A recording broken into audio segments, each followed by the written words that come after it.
Recording is on. Que el Señor les bendiga, amados hermanos, amadas hermanas. Es un gusto poder tenerles hoy en este día. Deseo mucho que el Señor bendiga sus vidas. Vamos a empezar a compartir pantalla para realizar lo que es un recuento de la primera clase.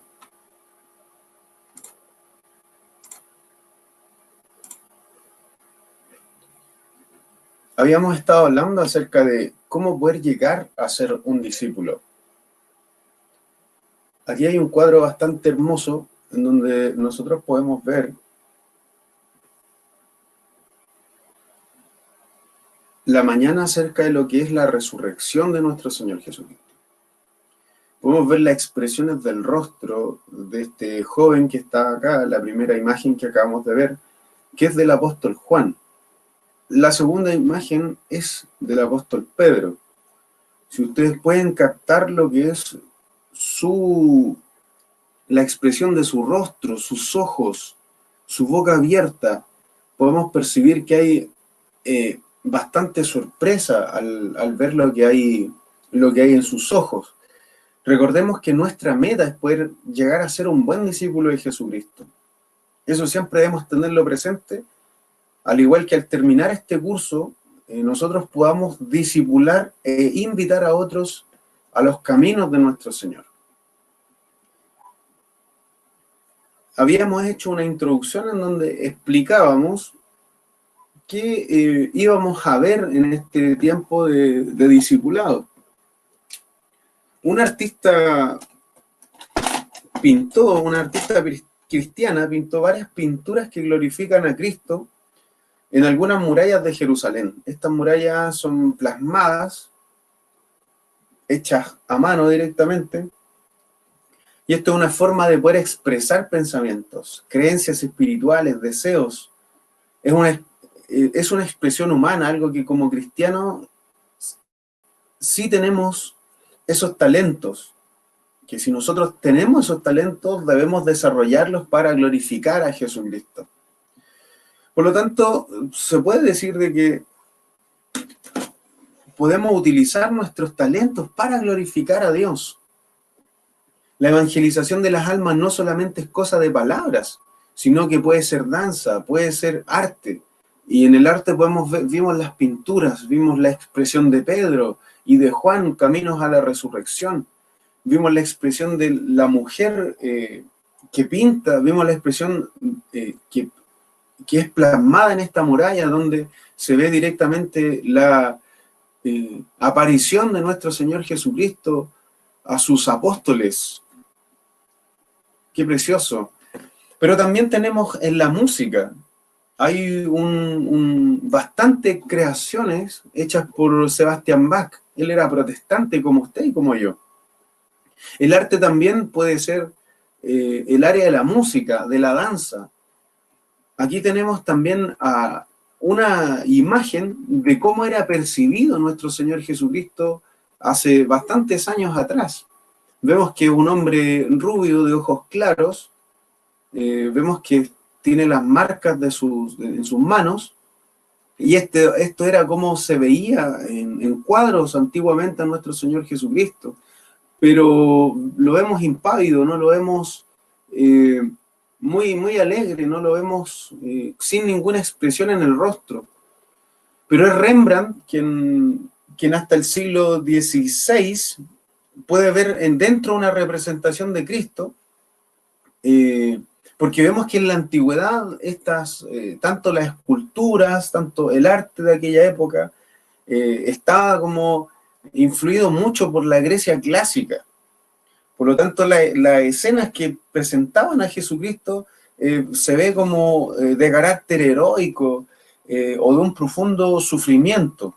Pero Rembrandt es quien, también otro artista protestante, puede romper con estas convenciones en torno a la figura de nuestro Señor Jesucristo. Por lo tanto, el artista cambió la tradición y comenzó a mediados del siglo XVII a presentar a Jesús como un judío. De hecho, aquí se basa en una de las personas de los barrios judíos de Ámsterdam, donde Rembrandt vivía y también él trabajaba. Vemos que si usted busca las obras de Rembrandt, El arte de Rembrandt era muy diferente al Jesús héroe. El artista aquí se decidió por mostrar a Jesucristo de una forma vulnerable, de una forma humilde. Alguien que provocaba a los demás un deseo reverencial, un deseo, digamos, de ser una persona cercana también. El arte también es poesía, el arte es escultura, el arte es arquitectura. Cada cosa que crea el ser humano es propio de su espíritu, porque quiere también comunicar a los demás qué es lo que siente, qué es lo que percibe. Aquí tenemos otro tipo de arte, este ya es arte de vitrales, son obras pintadas directamente en vidrios de iglesia.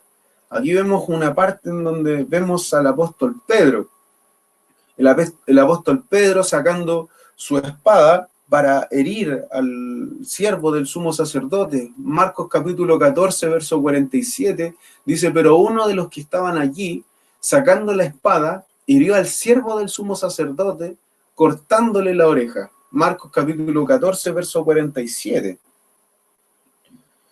La actitud de Pedro no la vemos como la de un discípulo de Jesucristo. No lo vemos como una persona idónea en este momento para ser discípulo, para haber sido llamado discípulo de Jesucristo. Otra imagen más, donde Pedro saca su espada para herir al siervo del sumo sacerdote. Y también Judas, que está al lado del maestro, dándole un beso al maestro. Pero tenía la espada porque no veía a Jesús como él realmente era. Mientras nosotros no veamos quién es Jesús, y eso solo sucede después de un encuentro verdadero con Él, entonces nosotros seremos dependientes de nuestras espadas. Yo fui así hasta el día en el que pasé por una situación difícil, en la que mi espada no me sirvió para nada, y entonces tuve que reconocer a Jesús como Él realmente es. A veces nosotros nos tomamos de nuestras espadas quizá en nuestra capacidad de crear cosas, quizá nuestra espada es nuestro trabajo, quizá esa espada puede ser nuestra seguridad en muchas de las cosas que hacemos, pero lo cierto es que somos muy vulnerables, lo cierto es que somos seres humanos y somos muy, muy, muy vulnerables. Pienso que el canto del gallo, escribe esta persona, es necesario para recordarnos de dónde salimos y hacia dónde no debemos volver, quiénes éramos y quiénes no debemos ser más. Es difícil confiar en quien uno no conoce. Por eso hay mucha gente dentro del cristianismo, dentro de las filas del evangelio, que depende y que es dependiente de sus espadas. Pedro aquí estaba a sus fuerzas intentando salvar a su maestro. Pero ¿qué es ser un discípulo? Y este es el título, digamos, de esta presentación. Y es cómo podemos llegar a ser un discípulo. Vamos a definir qué es lo que es ser un discípulo. Juan está mirando a su maestro. Por lo tanto, nos introduce de lleno sobre este tema. Está mirando a su maestro lo que está haciendo. Esta es una imagen de la película La Pasión de Cristo. Y a la derecha se encuentra el apóstol Juan y a la izquierda tiene a Pedro. Y ambos están observando lo que su maestro está haciendo. Lo cierto es que no todos tenemos el mismo carácter, y es algo de lo que Dios quiere cambiar de nosotros, nuestro carácter, nuestra forma de pensar, nuestra forma de ver las cosas. Nuestra personalidad es nuestra esencia. Lo que Dios quiere no es cambiar nuestra manera de ser, pero sí, el Dios no quiere cambiar nuestra esencia, pero sí Dios quiere cambiar nuestro carácter, nuestras actitudes, nuestras malas actitudes. Juan está mirando a su maestro y esto nos introduce en la pregunta de qué es lo que es ser un discípulo. Bueno, tenemos 6 pasajes bíblicos que nos van a ayudar a poder explicar lo que es ser un discípulo. Primera de Pedro, capítulo 2, verso 21. Primera de Pedro, capítulo 2, verso 21, dice, pues para esto fuisteis llamados. Para esto fuisteis llamados, porque también Cristo padeció por nosotros, dejándonos ejemplo, para que sigáis sus pisadas. O sea, que sigamos la imagen de nuestro Señor, que copiemos o que emulemos las actitudes de nuestro Señor en los evangelios. Juan capítulo 8, verso 31 al 32, dijo después Jesús a los judíos que habían creído en él: si vosotros permanecéis en mi palabra, seréis verdaderamente mis discípulos, y conoceréis la verdad, y la verdad os hará libres. Según de Timoteo capítulo 2, verso 2, lo que has oído de mí ante muchos testigos, esto encarga a hombres fieles que sean idóneos para enseñar también a otros. O sea, ser idóneos, tener esa idoneidad de enseñanza, el poder transmitir la enseñanza que nos ha dejado nuestro Maestro. Lucas 6, capítulo 40, Lucas capítulo 6, verso 40 dice: el discípulo no es superior a su maestro, mas todo el que fuere perfeccionado será como su maestro. Para eso necesitamos ser perfeccionados. No vamos a llegar nunca a ser superiores a nuestro maestro, porque debemos ser como nuestro maestro. Y mi pregunta es: ¿quién es superior al maestro? ¿Quién en la historia de la humanidad ha llegado a ser superior al maestro? Los cristianos decimos que ninguno puede ser superior a nuestro maestro. Y hay personas también en la historia que dicen que Jesucristo es el personaje más impactante de toda la historia, y han sido personas ateas. Colosenses capítulo 3, verso 17 dice: y todo lo que hacéis, sea de palabra o de hecho, hacedlo todo en el nombre del Señor Jesús, dando gracias a Dios Padre por medio de Él. Por lo tanto, todo lo que nosotros hacemos, todo lo que construimos en otras personas, debemos hacerlo en el nombre de nuestro Señor Jesucristo y dándole gracias al Padre por medio de Él, por medio de nuestro Señor, que Él fue quien murió por nosotros. Primera de Juan, capítulo 2, verso 6, dice: el que dice que permanece en Él, debe andar como Él anduvo. Mire qué difícil o qué tarea titánica la que tenemos los cristianos, que es la de poder ser como nuestro Señor Jesucristo. Ahora bien, aquí hay dos palabras en griego que nos ayudan a poder, dos palabras en griego. La primera, que traduce discípulo, es matetes, y la de discípula es mathetria. La palabra discípulo en griego significa uno que aprende instrucciones de otros, y la instrucción de otro. Esto en el griego se utilizaba en el mundo secular para poder señalar el aprendizaje que uno recibía de un artesano. Un discípulo no era solamente un alumno, sino también un adherido. Es por eso que se hablaba de ellos como imitadores de sus maestros. Un discípulo cristiano es una persona que está determinada a seguir a Jesucristo, con el deseo de aprender de Él y vivir según su ejemplo. Pero todo cristiano es llamado a ser discípulo de Jesucristo. Y esto significa que seguirá a Jesús y podrá dar las declaraciones de Jesús. Él pondrá primero en su vida a nuestro Señor Jesucristo. Y no importa lo que le cueste a sí mismo, sino que lo hará de todas formas, luchará con su carácter, pero sin embargo podrá vencer a través de entender que la enseñanza del maestro es mucho más importante. De modo que un discípulo cristiano es una persona que está determinada a seguir a Jesucristo, con el deseo de aprender de Él y de vivir su ejemplo. Aquí hay una palabra que está con un asterisco, donde dice un discípulo no era solamente un alumno, sino también un adherido. Si nosotros vamos al diccionario, la palabra adherido significa estar unido, significa pegarse a otra cosa, convenir en un dictamen, opinión, partido o abrazarlo. Y la adhesión es directamente, es una fuerza de atracción, digamos, de diversos cuerpos que se encuentran en un contacto. Y la palabra idóneo se refiere a que tiene una buena disposición o suficiencia para una cosa. Por lo tanto, un discípulo cristiano es una persona que está determinada a seguir a Jesucristo con el deseo de aprender de Él y vivir según el ejemplo de su maestro. Mire qué precioso estas dos palabras, matetes y macetrea. Ahora bien, hay cinco principios de los discípulos. Primero, un discípulo es una persona que vive continuamente según la palabra de Jesús. No son personas que siguen solo ocasionalmente las palabras del maestro, sino que estas personas se comprometen a llevar hasta el fin sus enseñanzas.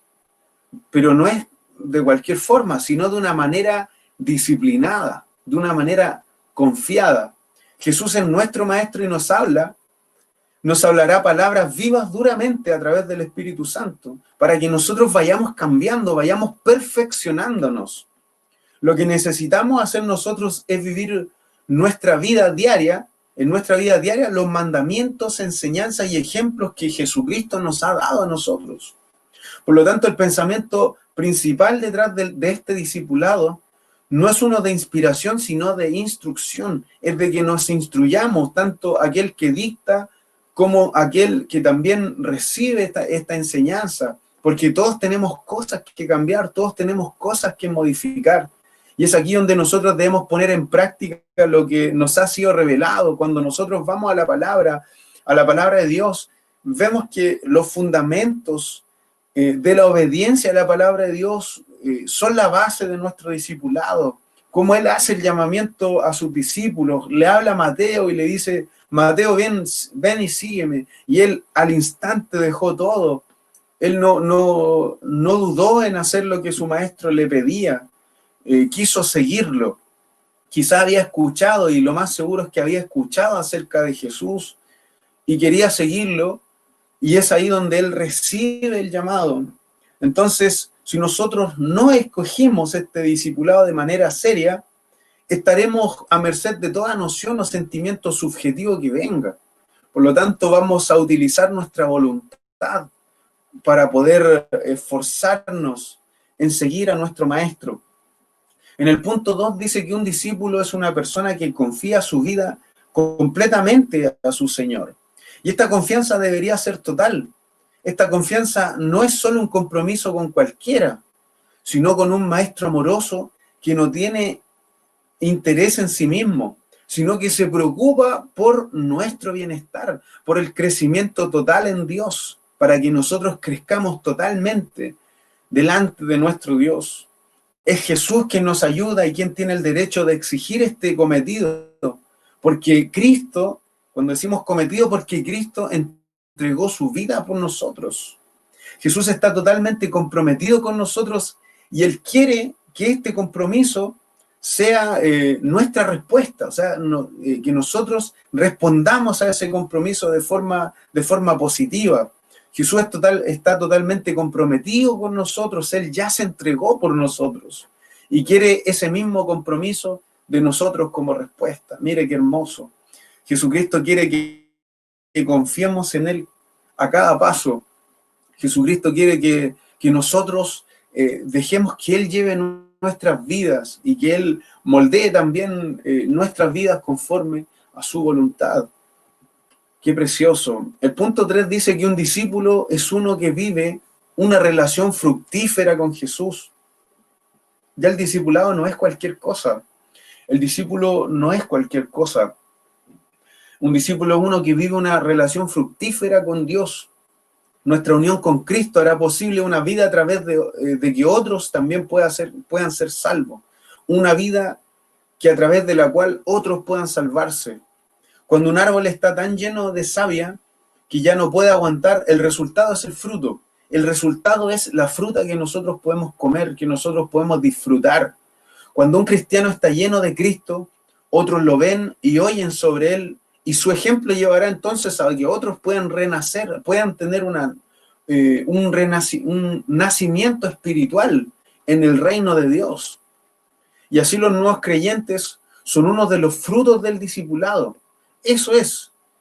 Sin esta clase de productividad en nuestra vida, el reino de Dios no se expandirá y el cuerpo de Cristo lamentablemente no crecerá. Por lo tanto, un discípulo es uno que vivirá una relación fructífera con Jesucristo. Podrá notar nuevas cosas de su vida. Habrá un antes y un después. yo era así de esta forma, pero ahora elegí ser discípulo de Jesucristo y esta es mi forma actual, así estoy ahora, Dios me está cambiando en esto, he tenido que luchar con esto y con esto. Ahora bien, pero un discípulo es una persona que dice estar comprometida con un amor, tiene un amor incondicional y tiene un amor sacrificial por otros.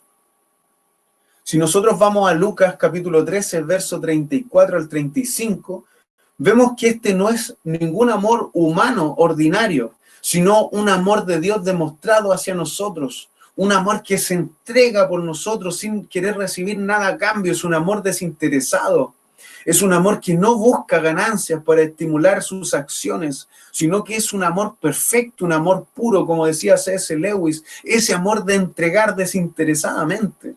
La palabra griega para este amor es ágape, que significa amor desinteresado. Yo no lo he puesto en la PPT, pero la palabra para poder hablar de este amor incondicional es el amor ágape, que es un amor desinteresado.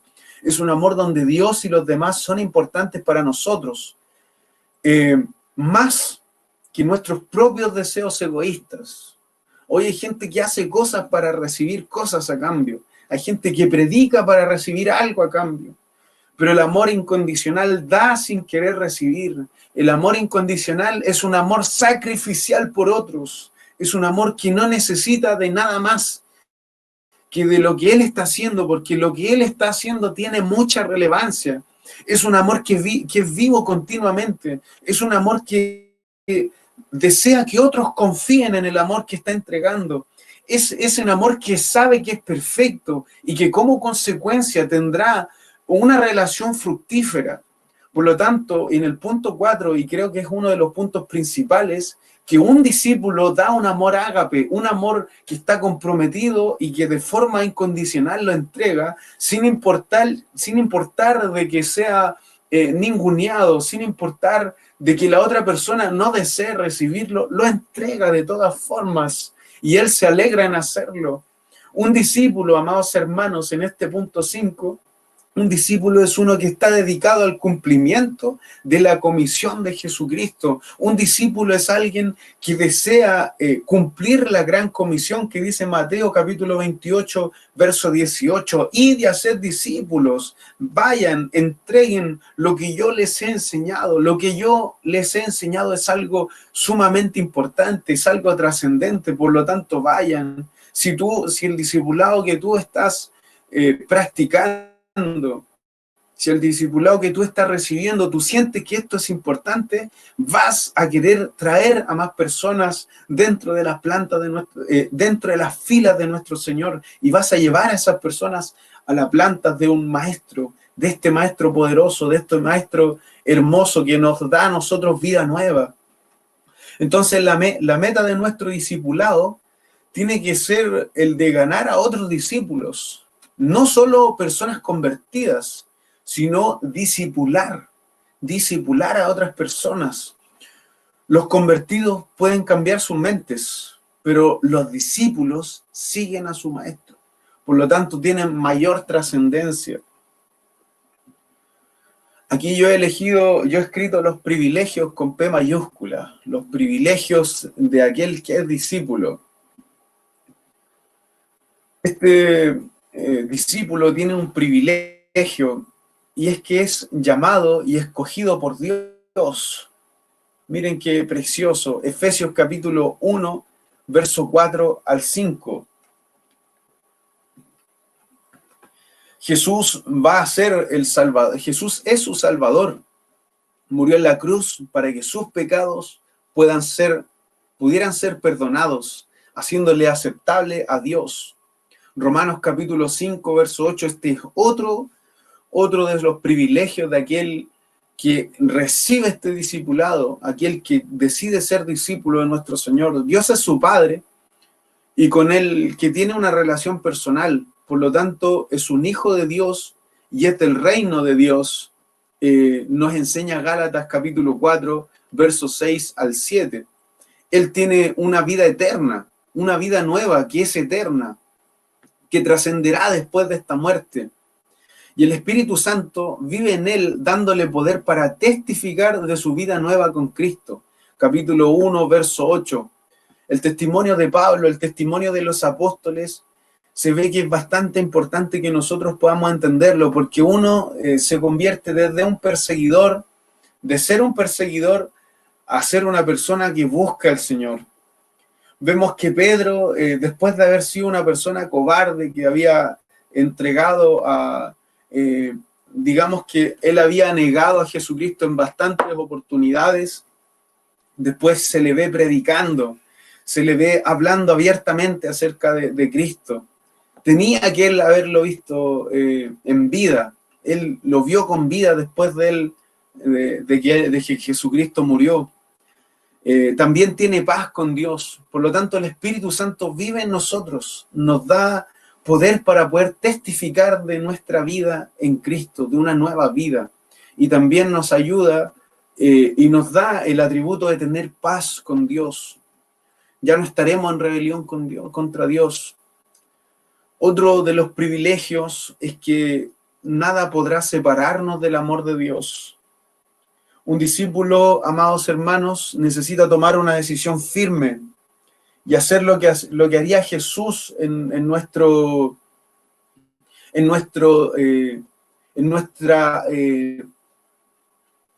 condición. En este cuadro vemos al discípulo amado, que es el que se recuesta sobre el pecho de su Señor. Miren a este discípulo, confía en nuestro Maestro. Qué preciosa la expresión de los apóstoles. Vemos que uno se está secando las lágrimas. Vemos que están bastante tristes los apóstoles a su alrededor. Pero vemos uno que descansa en el pecho del Maestro. Aquellos que quieran tomar su discipulado seriamente, se harán esta pregunta y también se harán otras similares. En toda situación que se presente ante ellos, ¿estaremos siguiendo seriamente a nuestro Maestro? ¿Estaremos siguiendo como corresponde a nuestro Maestro? Esto es un pacto, amados hermanos, es un acuerdo que todo cristiano necesita hacer entre yo y Jesús, entre tú y Jesús. Así que cuando tú estés perplejo, pídele a Dios que te ayude el Espíritu Santo, pídele que Él te pueda renovar cada día, que te enseñe a preguntarte a ti qué haría Jesús en tu lugar, qué haría Jesús en nuestro lugar. Un discípulo tiene bastantes responsabilidades. Un discípulo se pregunta qué haría Jesús en nuestro lugar. El escritor de este libro, desde donde yo tomo el discipulado, es Bob Gordon. Y en una de las frases preciosas que dice es que aquellos que quieran tomar su discipulado seriamente se harán esta pregunta y otras similares. En toda situación que se presente ante ellos, ¿cuál es esa pregunta? ¿Qué haría Jesús en mi lugar? Aquellos que tomen el discipulado seriamente se harán esta pregunta de forma constante. ¿Qué haría Jesús en mi lugar? Un discípulo necesita tomar una decisión firme. Un discípulo que toma una decisión firme se va a dar cuenta que nuestra decisión de seguir a Jesús no es una respuesta emocional al Evangelio, sino un acto categórico de su voluntad. Él forzará con su mente su propia voluntad, el qué hacer, el cómo actuar, el cómo pensar, el cómo responder. Habrá momentos también en los que necesitarás someter algunas de tus decisiones importantes a los que están en autoridad espiritual sobre ti. Hay veces donde tú también vas a tener que postergar ciertos proyectos que tienes. Y habrá momentos en los que tú necesitarás someter decisiones tuyas, decisiones importantes, a los que están en autoridad espiritual sobre ti, de tus líderes, amado hermano. Un discípulo necesita tomar una decisión firme y nuestra decisión de seguir a Jesús no es una respuesta emocional al Evangelio, no es una respuesta emocional, sino que es un acto de la voluntad. Las decisiones no realizadas en la vida real lamentablemente no tienen mucho valor. Las decisiones que no han sido realizadas en nuestra vida real, y esta es la vida real, es la vida en Cristo, Una vida sin Cristo en realidad no tiene mucho valor. Aquellas decisiones no tienen mucho valor. Aquí tenemos el antes y el después de algunas personas. Tenemos 6 testimonios distintos. Tenemos un actor mexicano, tenemos al actor que protagonizó la película La Pasión de Cristo, tenemos a Marcela Gándara, tenemos también en la parte superior derecha de la pantalla a una persona que era actriz pornográfica, a otra persona que también al medio, que vemos a una persona con una barba larga. Este llegó a ser un sacerdote de alto grado de la iglesia de Satanás. Zacarías King es su nombre, y su testimonio es bastante impresionante, las cosas que él hacía, el cómo utilizaba hechizos, el cómo utilizaba la magia para perjudicar a otras personas, pero también para recibir dinero a cambio. Y él hablaba de muchos artistas que utilizan el satanismo para poder llegar al poder. Y es obvio, tenemos respaldo bíblico para señalar que lo que él dice es correcto. Cuando Jesucristo está siendo tentado por el enemigo, y el enemigo quiere darle todos los reinos, toda la gloria de ellos, pero Cristo obviamente viene con un propósito a la tierra, y se levanta delante de su enemigo, delante de nuestro enemigo, como Dios, como el Dios que tiene todas las cosas y que exige adoración de otros, en este caso la adoración del enemigo directamente. Pero también había acá en la parte superior izquierda, tenemos actualmente a un pastor que en su vida pasada era una mujer, pretendía ser una mujer, era una persona transexual, pero este pastor hoy tiene una familia, pastorea una iglesia, amados hermanos, es algo precioso. Tiene que haber un antes y un después de nuestro discipulado. Cuando nosotros buscamos a Dios y pedimos que Él venga a nuestras vidas, tenemos un antes y un después. Gente puede salir de las drogas, gente puede terminar de tener malas actitudes en su hogar, comienzan a ser ejemplos dentro de su familia. Hay bastantes testimonios para poder señalar esto. Vamos a pasar a la siguiente slide. Tenemos beneficios de este discipulado.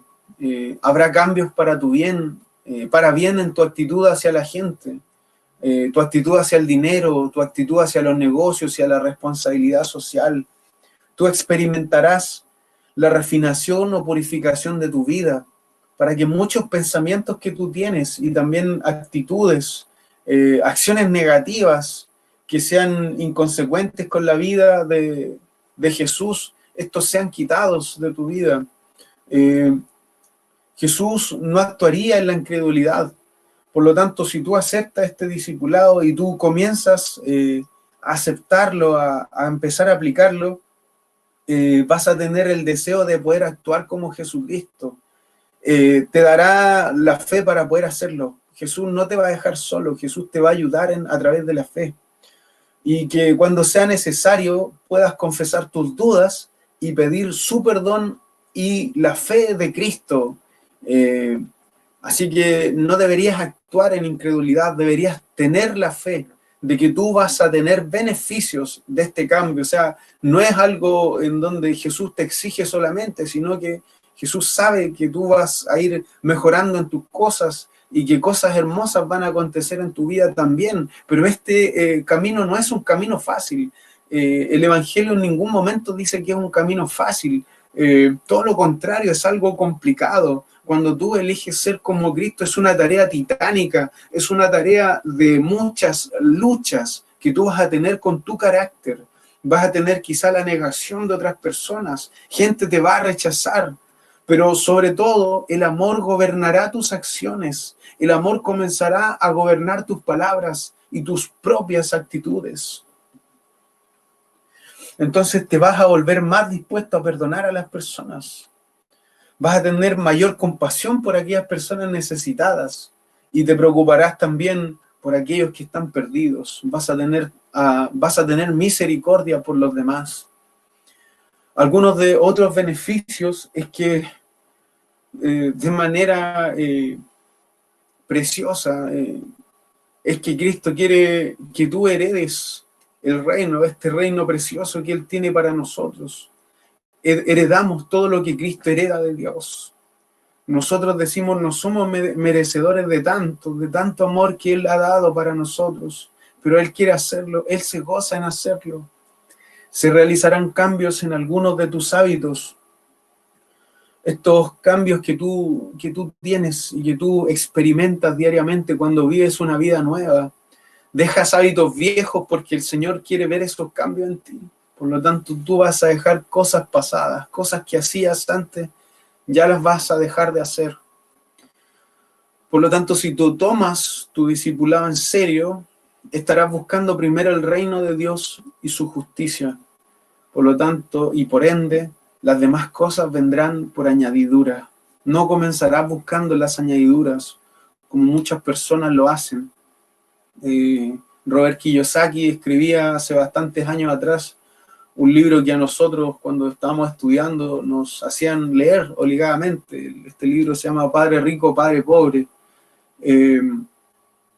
en donde él, dice que su padre rico, dentro de todo esto que él escribe, su padre rico era una persona bastante egoísta, una persona que no está preocupado por los deseos de los demás, por lo que sienten las demás personas. Por lo tanto, invita a aquellos que leen este libro a que sean egoístas, a que acumulen, a que tengan una mente empresarial, una mente empresaria, y no está mal tener una mente empresaria. El problema es cuando tú utilizas la injusticia para poder llegar a rangos altos o para poder llegar a lugares altos. Esta es una de las cosas que el mundo hace, que busca primeramente las añadiduras, no el reino de Dios. Bien, estamos terminando. Hemos llegado ya al fin de esta presentación. He tratado de resumirlo lo más posible. ¿Vas a tomar este discipulado en serio? Es la pregunta. ¿Vas a buscar primeramente el reino de Dios y su justicia? Porque tú puedes tener la confianza de que Dios guardará su promesa y proveerá para todas tus necesidades, principalmente tus necesidades espirituales, pero también tus necesidades materiales. Ya tú no te ciñes por ti mismo, sino que Él te ciñe ahora, es Él el que te lleva, es Él el que te lleva a lugares. A veces tenemos miedo de poder obedecer a lo que Dios nos quiere, a donde Dios nos quiere llevar, pero debemos tener la confianza de que Él quiere lo mejor para nosotros.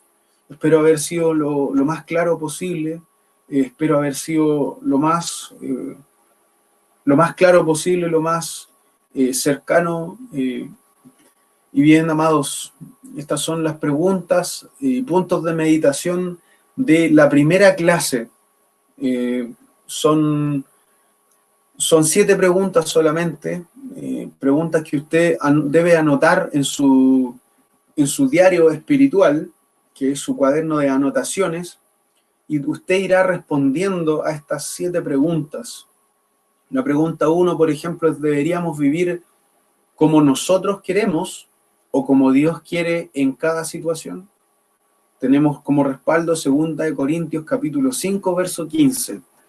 Todas estas preguntas nosotros debemos responderlas con nuestras propias palabras. Y las vamos a ir revisando en clases.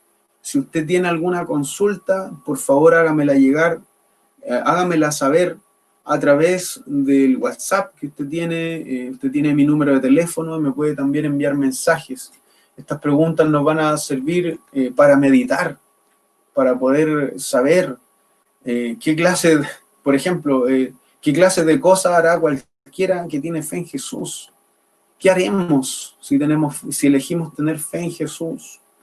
El punto 5 tiene una enseñanza también. ¿Cuáles son los mandamientos principales de Dios? Jesucristo los dice también en ciertas partes.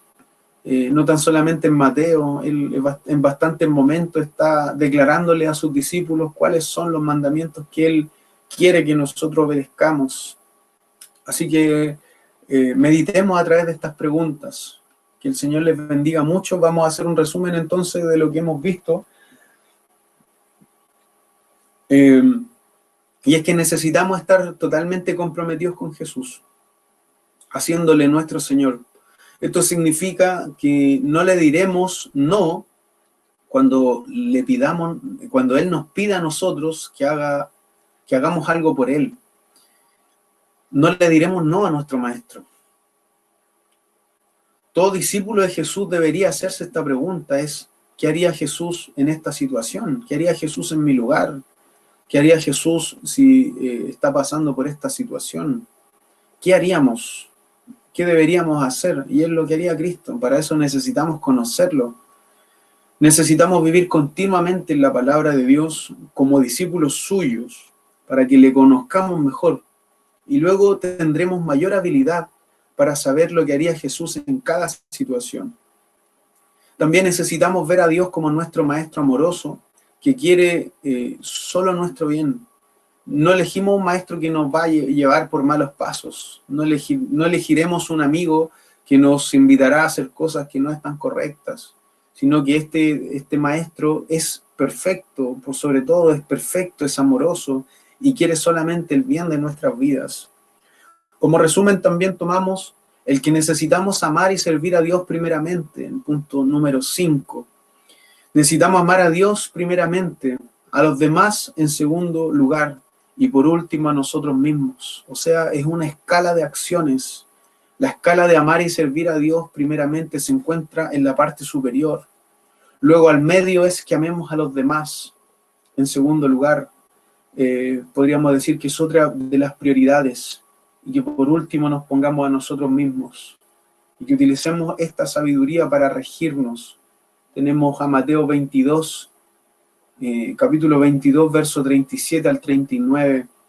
Y a Levítico 19, 18. Necesitamos amar a otros como a nosotros mismos.